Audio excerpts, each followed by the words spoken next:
Singapur, nasz 3-dniowy przystanek w drodze na Bali. Od futurystycznych wieżowców po niezrównany street food, odkryjcie z nami, co sprawia, że to miasto-państwo fascynuje na każdym kroku. Gotowi na tropikalną przygodę w sercu miejskiej dżungli? Zapraszam na pierwszy odcinek Objazdówek.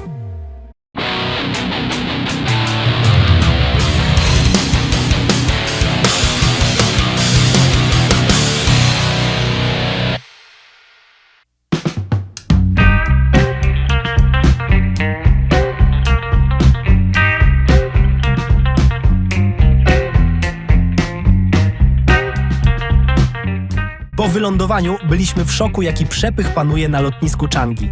Niektórzy mówią, że lotnisko jest atrakcją samą w sobie.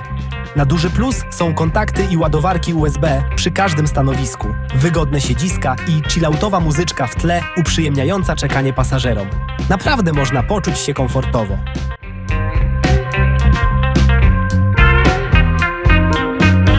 Dolar singapurski w czasie tego nagrania kosztuje około 3 zł. Polecam bankomat HSBC, który nie pobiera prowizji. Po wypłaceniu gotówki idę do sklepu Cheers, który znajdziecie na każdym terminalu. Kupicie tam kartę miejską za $29, która umożliwia nieograniczoną jazdę autobusami i metrem przez 3 dni.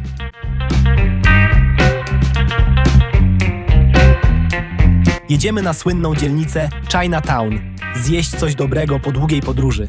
W Singapurze komunikacja miejska jest tak dobrze zorganizowana, oznaczenia są tak jasne, że nawet mój GPS czasem się wstydzi. A te zakazy w metrze? Nie wolno jeść, pić ani hałasować, ale przynajmniej zawsze dotrzesz na czas, bo w Singapurze pociąg przyjeżdża dokładnie, jakby miał własny zegarek.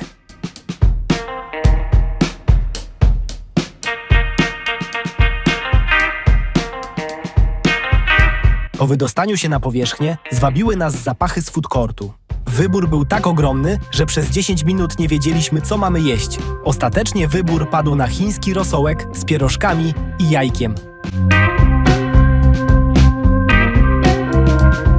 Chińska dzielnica w Singapurze to prawdziwa perełka. Pełna kolorowych straganów, świątyń i restauracji, które kuszą aromatycznymi potrawami. Stamtąd udajemy się do dzielnicy biznesowej, gdzie ogromne wieżowce przyprawiają o zawroty głowy. Po drodze mijamy Lau Pa Sat, czyli obszerny food court serwujący dania z całej Azji w przystępnych cenach.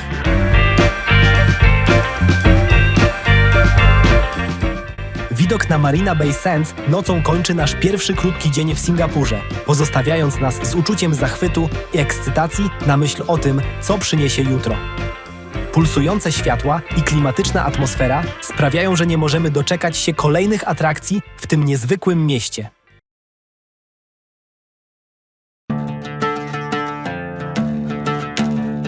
Dzień zaczynamy od przechadzki po Little India. Choć same Indie nie słyną z porządku i czystości, to tego samego nie można powiedzieć o Singapurze. Kara za śmiecenie wynosi od 300 do nawet $1000. Za bezprawne rzucie gumy, a szczególnie wyplucie jej na ulicy, można dostać mandat w wysokości $100,000 singapurskich, ponad 300,000 złotych, a w najgorszym wypadku trafić do więzienia na 2 lata. Zwabieni orientalnymi zapachami lecimy obczaić lokalne targowisko znajdujące się niedaleko Mustafa Center.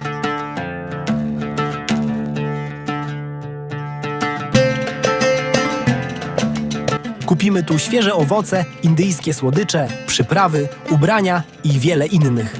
Można też zjeść coś na ciepło.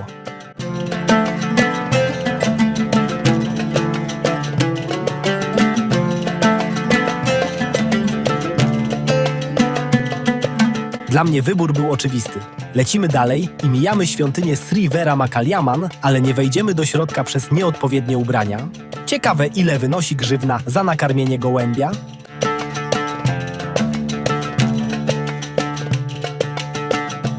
Dochodzimy do miejsca, gdzie na przestrzeni 2 metrów kwadratowych można kupić ładowarkę, pietruszkę i 2-kilowy złoty naszyjnik. Mijamy dosłownie kilkanaście sklepów jubilerskich. W życiu nie widziałem tyle złota.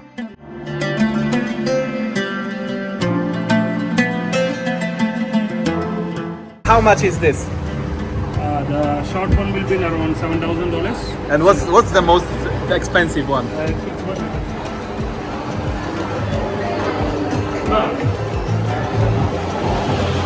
The long one. Yes? How much? That will be around 70,000. 30,000 Singapore dollars. Wow. I don't have change. Not a few. No, I don't. No, you can just pay closely. Yeah. Wow, this is beautiful. Wow. That's a emerald, right? Yeah, with And that's a ruby, yeah? ruby and Okay. diamonds. And all diamonds, all over the place. $70,000. Any discount for poor people? No? Yeah, definitely. Okay, thank you so much, man. Thank you. Bye. Wizytę w Indiach kończymy prawdziwą ucztą dla zmysłów. Mini Punjab to knajpka pierwsza klasa, którą z czystym sumieniem możemy polecić wszystkim fanom indyjskiego jedzonka.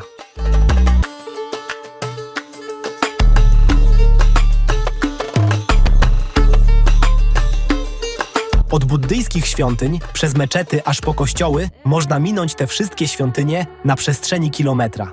W drodze na Śródmieście mijamy Arab Street, choć mniej spektakularna niż jej indyjska i chińska odpowiedniczka, ma swój klimat, a meczet robi ogromne wrażenie.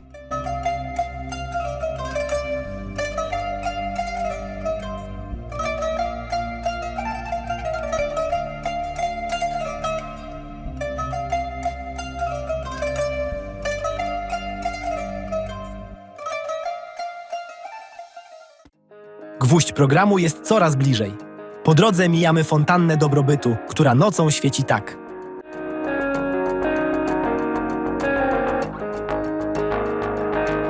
Idąc od fontanny w stronę Diabelskiego Młyna, dochodzimy do schodków, które prowadzą na estakadę, z której rozpościera się elegancki widoczek na całe Śródmieście.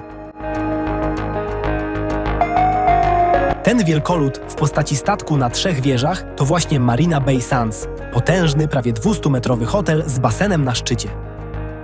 Na dachu znajduje się też punkt widokowy – Sky Park, na który można wjechać za $23 po zasubskrybowaniu ich stronki. Radzę kupić bilet zawczasu, szczególnie w godzinach szczytu, czyli przed zachodem słońca i pokazami świetlnymi w Gardens at the Bay. Bilety kupujemy na daną godzinę i nie wpuszczą Was nawet 5 minut wcześniej.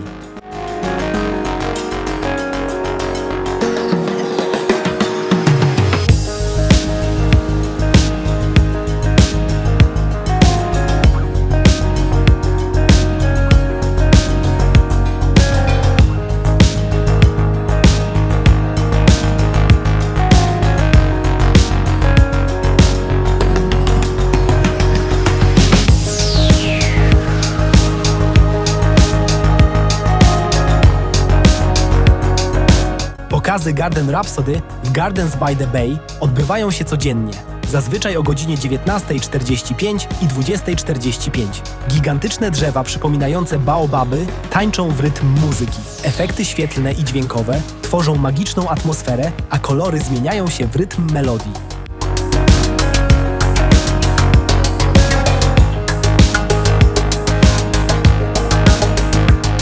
Marina to nie tylko hotel. Jego budowa kosztowała około $8 miliardów singapurskich. To jeden z najdroższych kompleksów na świecie. Ma luksusowe centrum handlowe z markami premium, takimi jak Chanel, Gucci i Louis Vuitton. Znajdziesz tam również kanały wodne, po których można pływać łódkami, co dodaje unikalnego klimatu zakupom. Kasyno w Marina Bay Sands jest jednym z największych w Azji. Znajduje się tam ponad 2300 automatów oraz setki stołów do gier, w tym poker i blackjack. I właśnie tam udajemy się po pokazach z naszymi $17.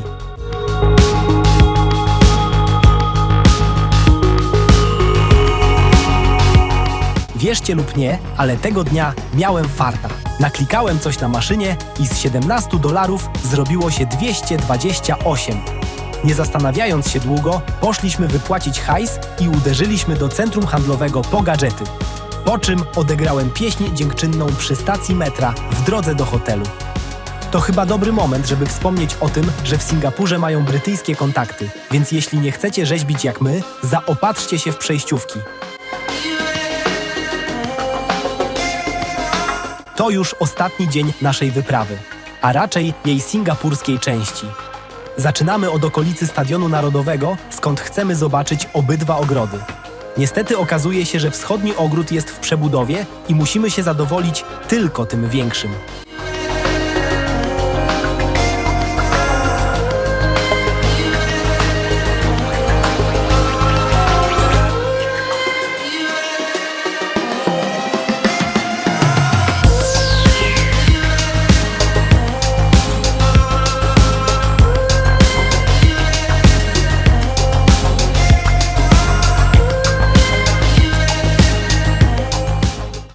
i fauna ogrodów singapurskich zaskakują. Warto powiedzieć kilka słów o Super Trees. Nie są to tylko metalowe konstrukcje biorące udział w iluminacjach. Zbierają one wodę deszczową, która jest wykorzystywana do nawadniania ogrodów, oraz zbierają energię słoneczną, która zasila oświetlenie. Sztuczne drzewa są również miejscem życia dla wielu gatunków roślin, co sprzyja bioróżnorodności. Niektóre Super Trees mają platformy widokowe, z których można podziwiać okoliczny krajobraz Singapuru. Super Trees są nie tylko efektowną atrakcją, ale także ważnym elementem ekosystemu ogrodów. Już lekko podmęczeni tym spacerem idziemy na obiad do Lau Pa Sat. Wspaniałe to miejsce, nie dość, że wybór kuchni jest ogromny, ceny przystępne, dmuchają na nas wiatraki, to jeszcze można kupić dzbanek piwa. Żyć nie umierać. Polecamy to miejsce każdemu.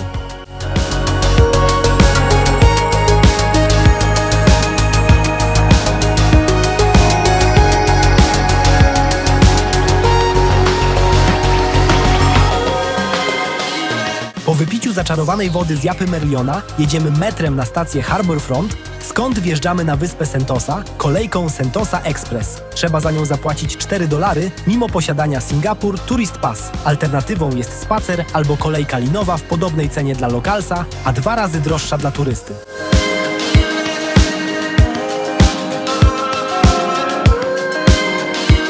Wchodzimy na pseudoplażę, gdzie spotykamy takiego oto rabusia.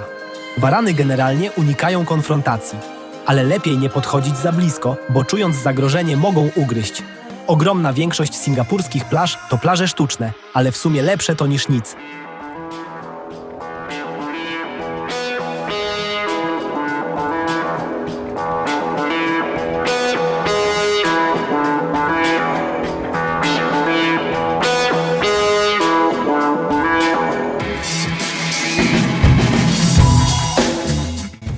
Na Sentosie można fajnie wypocząć, porobić ciekawe rzeczy albo pospacerować.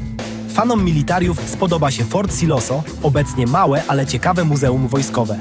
My nie mamy już zbyt wiele czasu, a jeszcze trzeba zobaczyć Sea Aquarium, które gorąco polecamy, ale jeśli możecie, nie idźcie tam w weekend, bo napotkacie okrutne tłumy.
Jesteśmy tak przebodźcowani, że musimy chwilę odpocząć.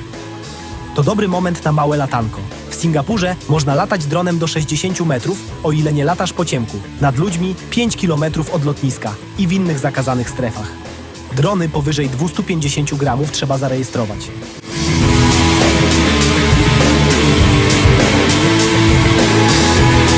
Port w Singapurze jest niezwykle ruchliwym miejscem, z licznymi statkami cumującymi w jego okolicy. Pod względem ilości przeładowanych kontenerów jest drugi na świecie, zaraz za Szanghajem.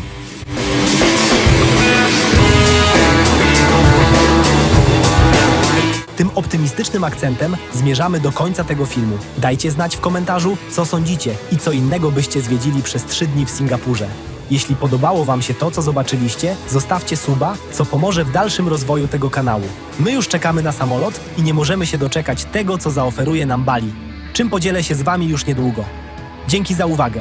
Siemanko, cześć i czołem!